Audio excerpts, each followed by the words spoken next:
کیا قرآنی آیات کا تعویذ گلے میں پہن کر واش روم جا سکتے ہیں؟ یہ پوچھا ہے جی محکم الدین پنو عاقل سے. یا تو محکم الدین ان کا نام ہے یا محکم الدین ہے.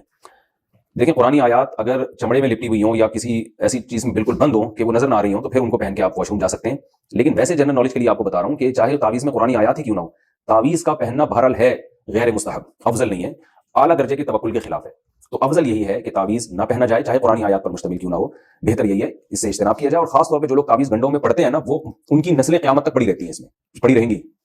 تو اپنے آپ کو دور رکھیں ان چیزوں سے، دعا مانگا کریں. اور جو رقیہ ہے سورہ فاتحہ ہے، سورہ فلق، سورہ ناس، رات کو پڑھ کے دم کیا کریں. سورہ فلق سورہ ناس پڑھ کے دم کرنا سنت عمل ہے. آیت الکرسی پڑھ لیا آیت الکرسی، بس اتنا کافی ہے. ان چیزوں میں زیادہ نہ لگیں، یہ وہمی بجاتے ہیں. میں نے دیکھا ہے جو تعویذ استعمال کرتا ہے پھر ایک دفعہ نہیں، پھر تو وہ اس کے گلے میں بھی کالے کالے پٹے پڑے ہوئے ہوتے ہیں، پھر ہاتھوں میں بھی، یہاں بھی دھاگے، انگوٹھے میں بھی دھاگے، وہ انہی چکروں میں لگا رہتا ہے. عجیب سا لگتا ہے کالے کالے پٹے گلے میں پڑنا، ویسے بھی انسان کی زینت کے بھی خلاف ہے. تو قرآن ویسے ہی پڑھ لیں، پرچی میں لکھ کے لٹکانے کی کیا ضرورت ہے. میں حرام ناجائز نہیں کہہ رہا، قرآن ہماری رائے یہی ہے کہ قرآن اگر کوئی پرچی میں لکھ کے بعض اس کو شرک کہتے ہیں، عجیب غریب قسم کا شرک ہے. شرک کہاں سے ہو گیا؟ ایک آدمی تعویذ میں یا اللہ مدد لکھ کے لٹکا دے، وہ تو توحید پر مہر لگا رہا ہے، وہ شرک کہاں سے ہو گیا؟ اور یہ جو تعویذ کو حدیث میں شرک کہا گیا ہے نا، تو اس سے مراد شرکیہ تعویذ ہے، اس کو شرک کہا گیا ہے کیونکہ اسی حدیث میں رقیہ کو بھی شرک کہا گیا ہے.